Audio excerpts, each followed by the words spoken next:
Do you have a business or a really hard job? And what can you do about it? Sometimes we think we have a business, but we're working 100 hours a week and making $50,000 a year and be better off just going and getting a job and working the 9 to 5 and coming home and sleeping good and relaxing and not having all the stress. Bear in mind, there is that grind stage where you kind of have to go from the starting out of the business and grinding through to turning that into an actual company and a profitable company, and that's common.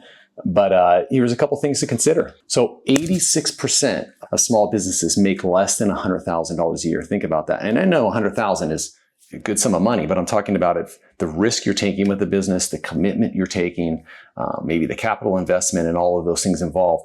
86% really are jobs. That's what it turns into. You have the freedom. You can kind of work when you want to, but you might be working 100 hours a week. So recently, I had the opportunity to work with 2 companies, and they're completely different. I'll share these stories with you because I thought they're really insightful and you can learn a lot. So the one company basically had super slim margins. Okay, we're talking about like 2% margins. Their top line was good, but still, even with the big top line, they're basically going to push less than $200,000 net profit at the end of the year. Less than $200,000 with a full team, with warehousing, with risks, maybe some personal liabilities on the business. And just to be able to grind out less than $200,000 a year and working maybe 80 hours a week, it's almost a burden at that point. What are you really taking on? What are you signing up for? The other company, which really has a lot of promise, incredible company, beautiful products, or incredible founder, let's say at this point, because the founder's doing everything. Amazing products, owns the IP, and is doing really good, pushing in maybe 15% net profit. But, that 15% would be great in a larger company. 15% with a product company that's selling through Amazon, that's a good net profit if that's your take after all the expenses.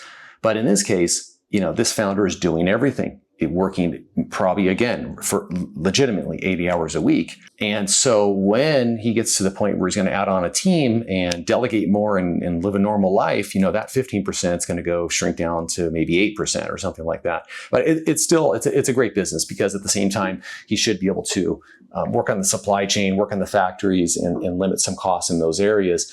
But sometimes these businesses that are run super lean, if a buyer comes in, they're going to realize that. They're going to realize there's no professional services within the company, that there's no CFO, maybe there isn't a real accounting team, and there isn't really a head of marketing because the CEO is doing all of that. And so an investor is going to say, hey, look, we got to fill all of these seats, and it's not going to be drawing this margin. Or they'll acquire it under a larger company, and there it will slide in nicely. So there's a couple different scenarios that can work.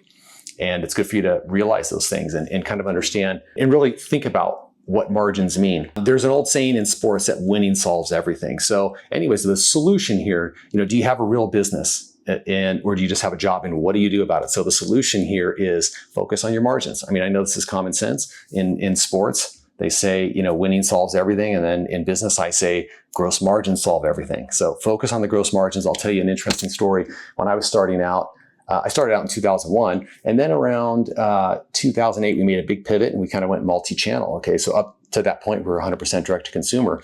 And when we started selling into the big box retailers, I knew that they would be taking their cut, but it wasn't clear completely what that was going to be. And so what happened is, we went in thinking we were going to have a good margin. And then after all of their different allowances, which are, the different things they like to charge you for, which have only gone up over the years, by the way. You come in and you think you're making maybe, a 40% gross margin, and that quickly turns into a 25% gross margin. And then once you add the SG&A in, it's not looking so rosy at that point. So you learn. And then what do? Those allowances are not usually going to be negotiated down. So you just got to relaunch new products and price them correctly. It's a learning situation, right?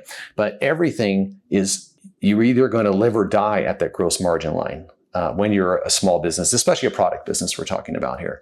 You're selling a physical product. So yeah, winning solves everything, and gross margins solve everything in business. What do you do if you're starting out? Obviously, you want high gross margins, but then you go to sell on Amazon or your retail or on direct consumer, and you're not doing well.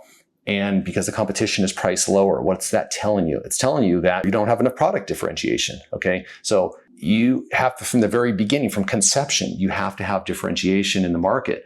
You want to be in the blue ocean, not the red ocean, right? And so if you're going to play that game of volume for a startup founder in a physical product, it's a challenging game. I mean, if your goal is to go directly to Amazon and try to win over there in the red market, it's a very, very difficult one. You want to be in the blue ocean.